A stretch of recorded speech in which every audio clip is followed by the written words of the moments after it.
Greetings, everybody. Welcome to the Rooted Asian American Youth Ministry Roundtable. We're going to be recording episodes 27 and then subsequently, obviously, 28. I'll be your host today, Justin. I am from Houston. And with me, I got two amazing colleagues, friends, cohort buddies, forever and ever and ever. Got Huey with me and Dorothy. Why don't you guys say hello and introduce yourself to our listeners? Dorothy, I'll let you go first. Sure. Ni howdy, everyone. I am Dorothy, the youth director at the Chinese Bible Church of Maryland in the DC, Maryland, Virginia region. And it's a pleasure to be with you all. I guess a fun fact about myself, I guess, even if you didn't ask, Justin, I drive in silence. You drive in silence? Yeah, because I feel like there's too much noise around me. Like, my car is the only time I can just hear nothing other than before I go to sleep. What's an average commute for you then? Like, it depends on where I need to go. If I'm going into Virginia, it might be about half hour to an hour. But if I'm going to church, about 15 minutes. Okay. Yeah, and if I'm going to the airport, well. All right. Okay. Yeah, interesting. Huey, what about you? Do you drive in silence also, or is that just the Dorothy thing? No, I do not. No, that's a fun fact about me is I don't drive in silence. I cannot. I need some noise. Nice. He was listening to you about the family. Good to be here with you. Maybe not. I can neither confirm nor deny that's true. But yeah, I'm Huey, and I'm on staff at Christ Central Presbyterian Church in Centerville, Virginia, which is about 25 minutes west of Washington, D.C. Yep. Yeah. The DMV area, huh? We're representing today. Yeah, Department of Motor Vehicles. Did not know that till last year, guys. Awesome. Yeah. All right, so we're talking about, for episode 27, organizing leadership teams in youth ministry. We're going to talk all about it, whether you should have it, you should just not have it, when to start it, horror stories, all of that type of stuff. But before we get there, I got just a quick intro, one that you guys did not prepare for. Oh, who are your favorite like groups growing up, like in TV, movies? Did you have a favorite like band growing? I know this is a large one, but do you have a favorite like group of people that you're like, I want to be part of that group? Huh, interesting. Avengers, Friends, whatever. What are you? Huey, I started with you first. I think I was always in awe of this is I don't know if you want to edit this out or not, but the Wu-Tang Clan. Yeah. That shows my age, but also that's where I grew up. So, and Staten Island is so small. Just so to have like have a group like Wu-Tang Clan come out of Staten Island, and you could actually go into some of the neighborhoods that they grew up in. It's pretty amazing. I remember seeing one of them like in the mall. You know, Staten Island has one mall, and you see them just walking around the mall. It's pretty insane. So I follow them pretty closely. Hey, if you're a member of the Wu-Tang Clan, drop a comment in our discussion board. Yeah, all right, Dorothy, what about you? I would say the group that I want to be part of was like the friendship trio in Harry Potter with Harry, Hermione, and Ron, because I was like, dang, their friendship is so strong. And of course, like every year, somehow they manage to have to fight off death and evil, which sometimes it kind of reminds me of like what Christian community could be if, witchcraft wasn't involved. But the premise or the idea being like the loyalty, the sacrifice, the camaraderie, sometimes the hilarity of being friends, but also doing life together, very literally, sometimes figuratively, but with the common goal in mind, right? And I don't know, I just always was fascinated by the bonds that are formed and forged through having that common goal and growing up together and growing old together. I love that concept. Oh, we get end the podcast there. That was a good word. I think for me, growing up, I mean, Saved by the Bell crew seemed like it was really fun. Fun, yeah. And for whatever reason, my algorithm is giving me like old clips. And so, yeah, I For was just some like, huh, reason, yeah. yeah, for some reason. A lot of you, we do realize a lot of you listeners have not been born, have no clue what we're talking about. So That's you why I can look chose up. a more relevant I reference. mean, that's not young either right now. Yeah, you're So right. Harry It's Potter came not, out if later you yeah. in don't life. know what those are, go. You can Google Harry Potter, Wu-Tang Clan, and Zach Morris. All right. Well, with Uh, that in mind, talking about friendships, teams, in when you guys inherited youth ministry, when you jumped in, Mm. was the student leadership, this is like specifically the youth ministry, was that already developed? Did they have a lot of stuff, or were you tasked to start a kind of a youth organization leadership team? And we're talking about just for the students at that moment. So Huey, mm. what was your situation going in? Was it brand new? Did you have to build, or is it something you already inherited? Yeah, I think it's something that I inherited. Um, the the previous youth pastor, he was big on structure. He was big on systems, and he was big on students taking ownership of their youth ministry. So he had a pretty good system laid out, and students were involved already in it. So yeah, it was sort of easy coming in, and I feel like there is already especially maybe within Asian American churches. I don't know if this is true now, but at least in the past, I think theoretically, I think we always believed in team ministry, or we always believed um, just youth students taking ownership of their youth students. So I feel like the desire has always been there. Yeah. Yeah. Yeah. You said it was easy. Did you enjoy that? I'm like, I don't know what kind of leader you are. When you come into something new, are you there to kind of evaluate, to blow it up, to just like keep it going? Like, Uh-huh. where are y'all to? And like, when you first jump into something, do you? Yeah. My natural tendency is to take over, Okay. and just do my own thing, right? But when I came into this youth ministry, I was in my early 30s, and um by the grace of God, I was a little bit more mature. So I've learned to be more patient Mm. and observe and learn. And I think that's a good posture to have when you come on board. And so I've kind of thought that way. And yeah. Mhm. Okay, so before we get to Dorothy, Huey, were there a lot of teams already established for the student ministry when you jumped on? Not a lot. I remember they had a welcoming team, and they had a worship team. Okay. Um, but that's about it. Okay. Yeah. Do you know where you're called? Shortly after his conversion, Adoniram Judson discerned his call to international missions alongside several of his classmates at seminary. At Judson College, we want you too to discern your calling and prepare for a lifetime of disciple making in a vibrant Christian community. At Judson College, it is our mission to equip students to give their lives for the cause of Christ in the church, among the nations, and in every aspect of society. Through the courses, relationships, and culture you experience here at Judson, you will be well equipped to serve Jesus wherever he calls you, in whatever context or career. To learn more about our variety of degrees, world-class faculty, and enduring mission to equip students as ambassadors for Christ, visit judsoncollege.edu.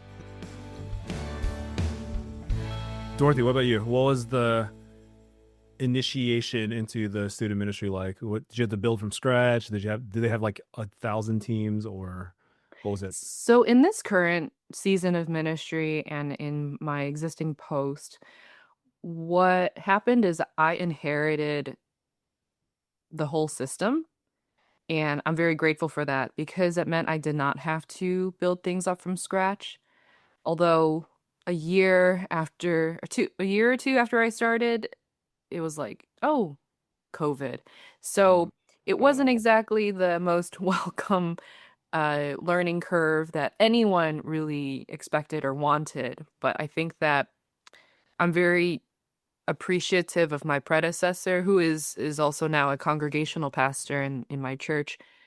He set up a lot of important structures and systems and roles that are crucial even to its current way of coming and going even now.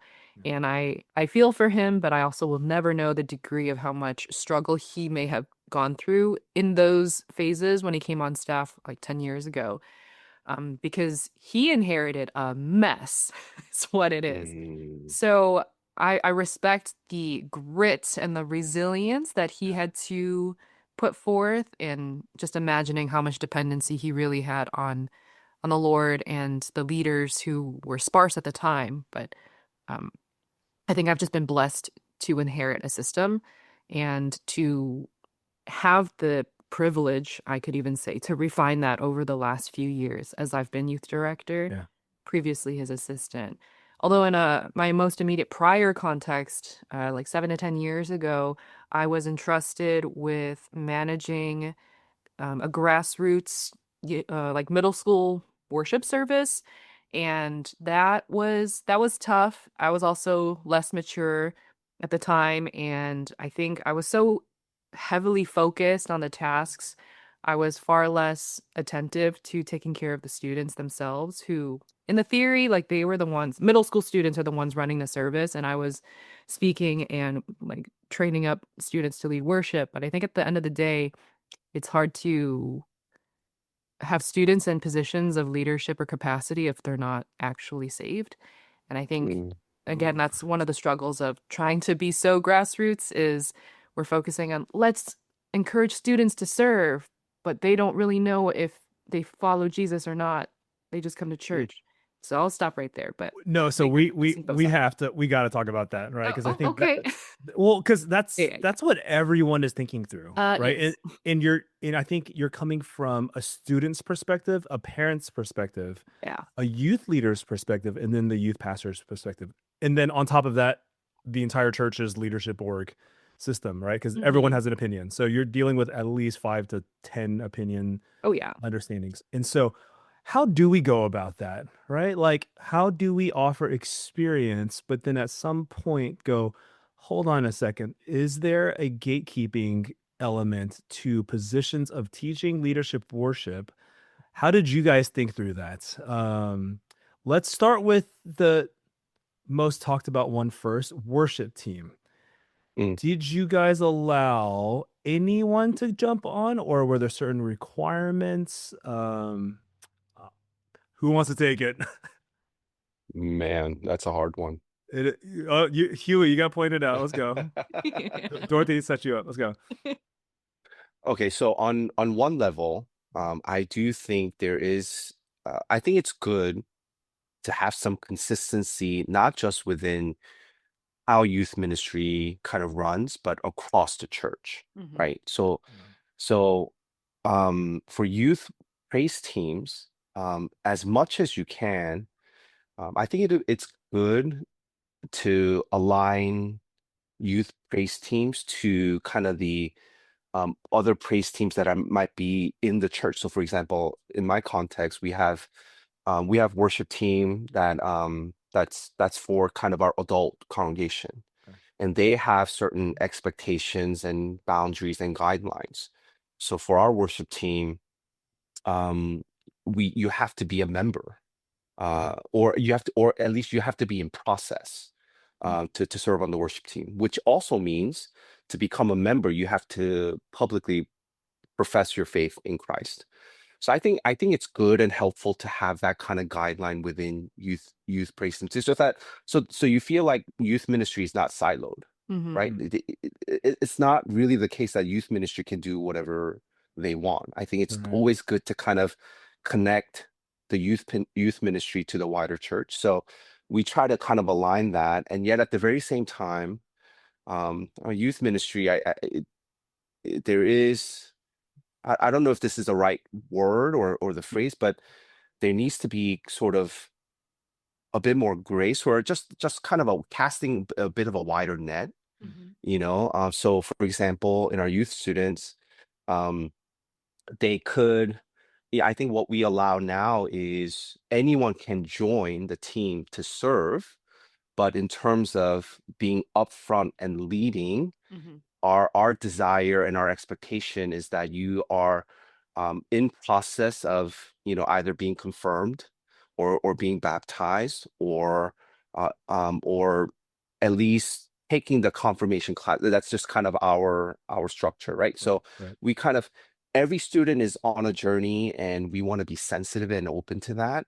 So we want to kind of journey with them in that, but there is this kind of clear expectation that we set, like we do want you to be thinking about your faith as you're kind of serving, Right. Mhm. so that's one aspect of kind of how we've organized ourselves. No, that's good. I mean, because I think we've seen parents come up to us and, hey, my student's talented, or they want community service hours, or they want something. Can you put them on stage?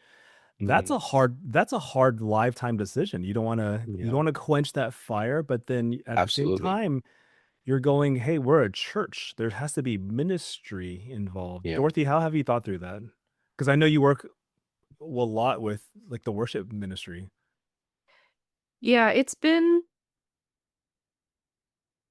a whole combination of things. And I think Huey has really important points to offer in that if we are approaching students or having students or parents approach us about having their teens or themselves a part of worship ministry, we do want assurance of salvation because if they're going to be in a position of visibility, Mm.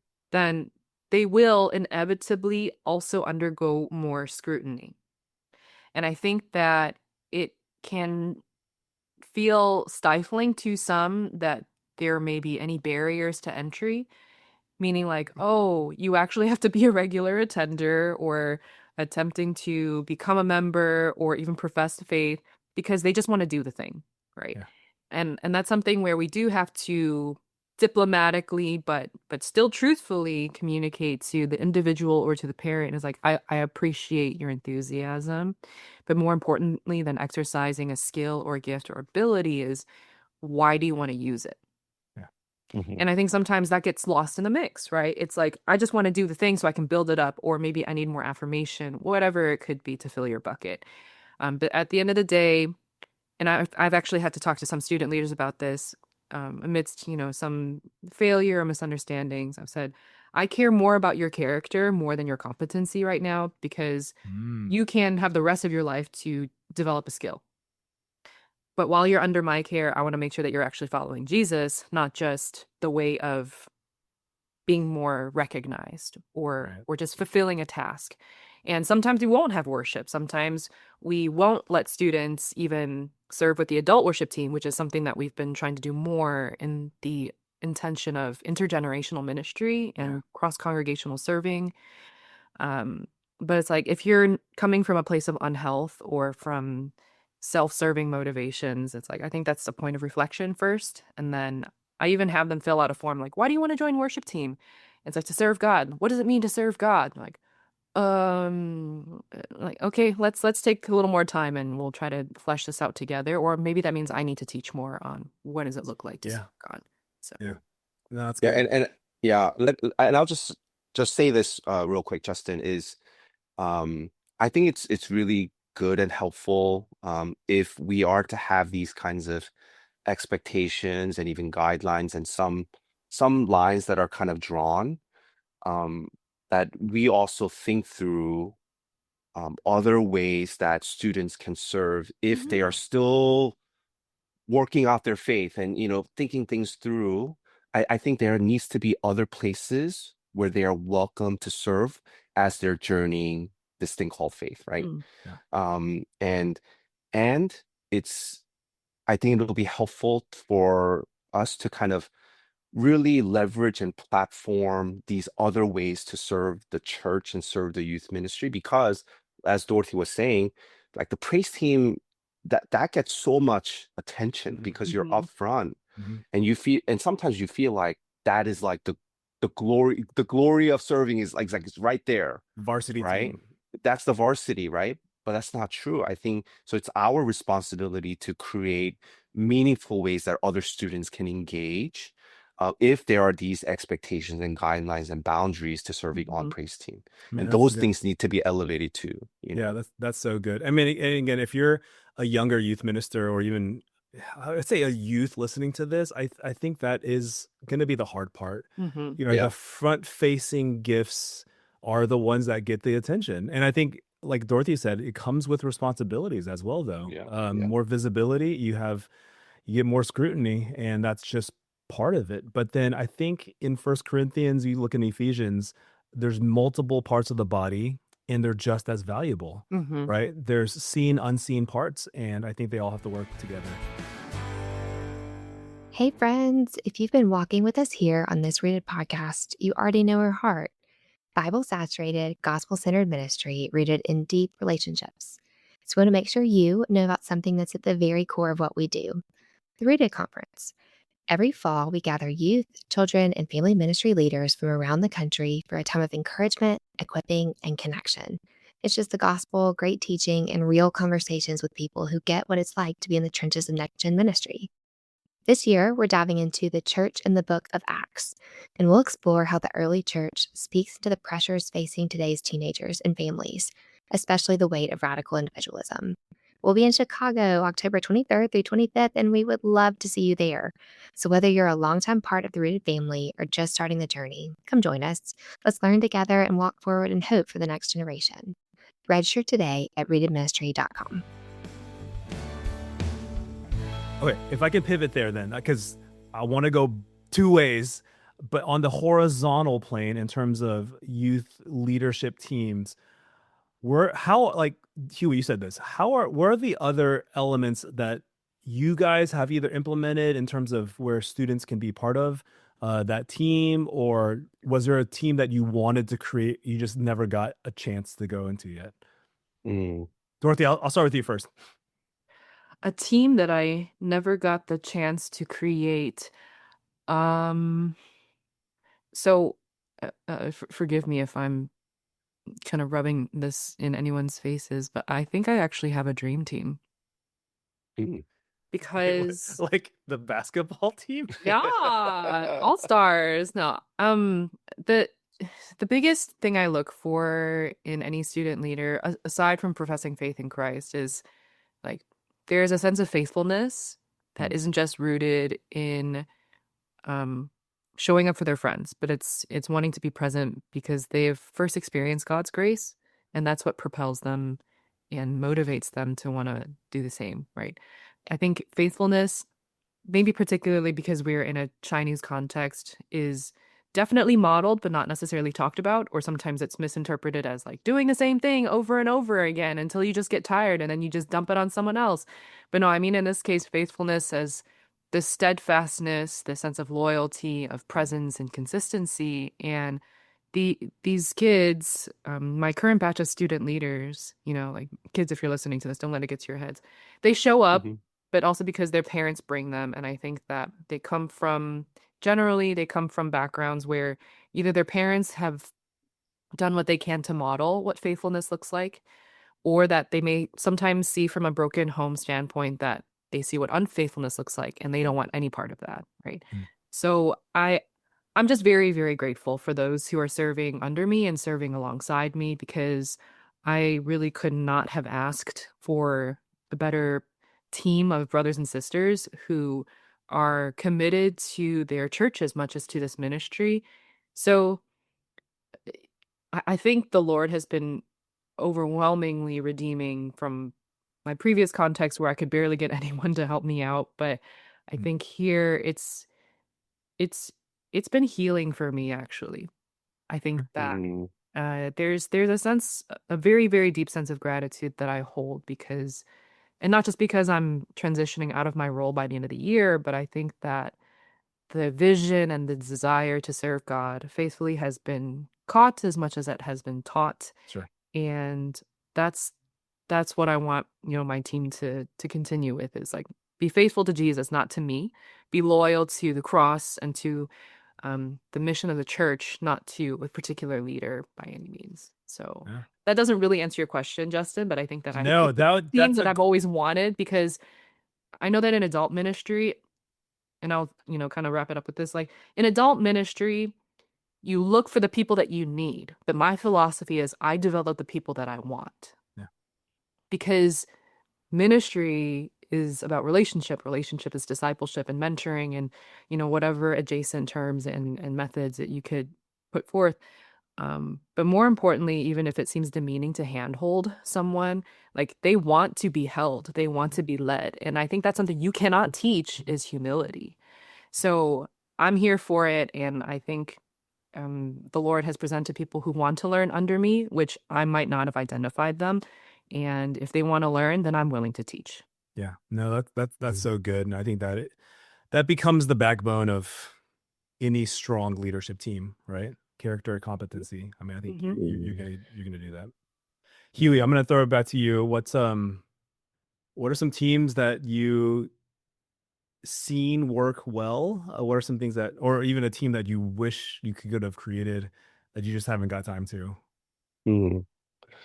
Yeah, I'm not sure if I have a team that I, thought about and dreamt about that I never got to, but I think I've always approached teams as it has to be functional, meaning it has to actually be the boots on the ground and it has to impact the ministry in a very, very practical way. I've just kind of always thought about teams in that way. It needs to be practical, it needs to be accessible, it needs to be functional, it needs to actually do something to bring life and cultivate culture in our youth ministry. So, I've always believed in welcoming because you just never know who's going to walk through those doors, Or whether they're new. you mean like a welcome team? Yeah, Okay. and that our student run, and even vision casted. I feel like our students are the best missionaries to other students, right, on Sunday mornings.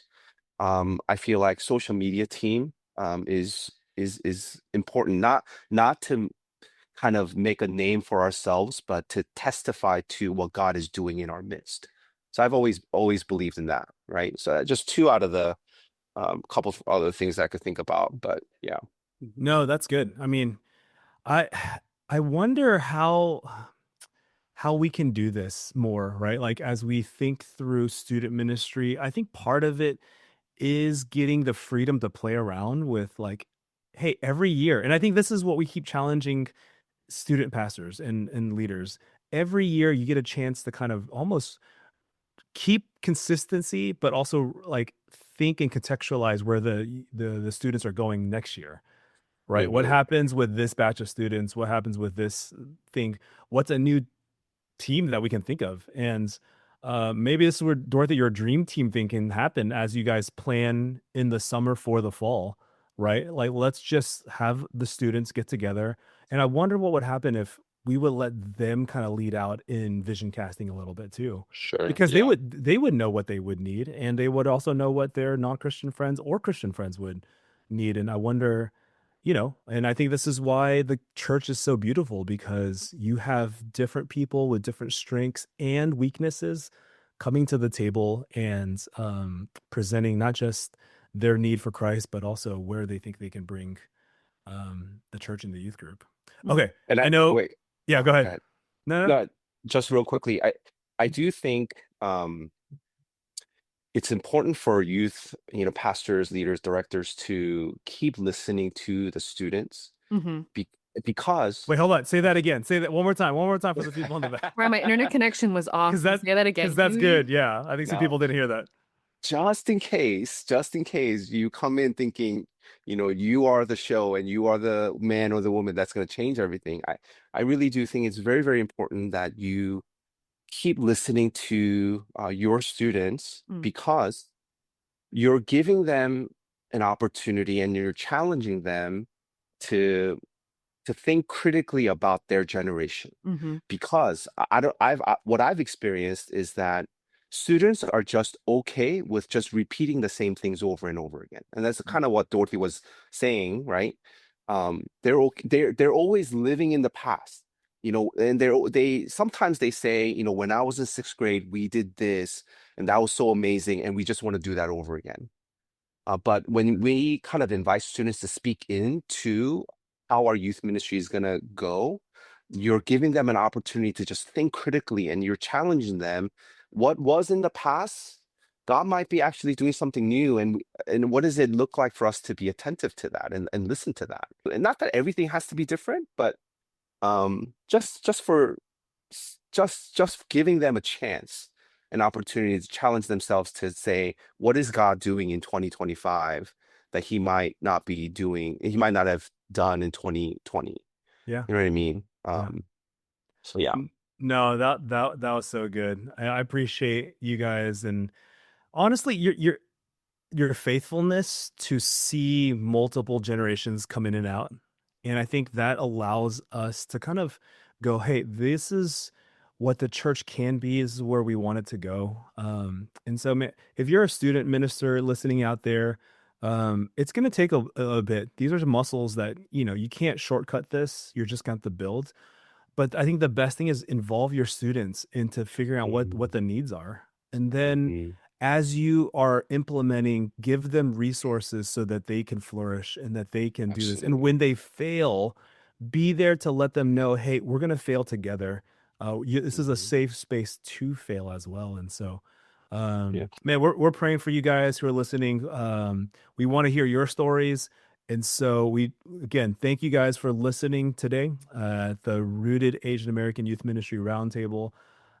We want to know how you guys have led students, what unique things you guys are doing. So please drop us a comment and a message in our thing. And so in the meantime, please continue to be faithful to the gospel, but also allow your students to be the salt and the light in their spheres of influence. And pastors, parents, give them the resources to thrive, right? And so pray for them, ask the Spirit to lead and to embolden their witness. And so if you enjoyed today, if you continue to follow us, please, on Apple Podcasts or Spotify. You can find us also on Instagram at The Rooted Ministry. So we'll see you guys next time. Thanks.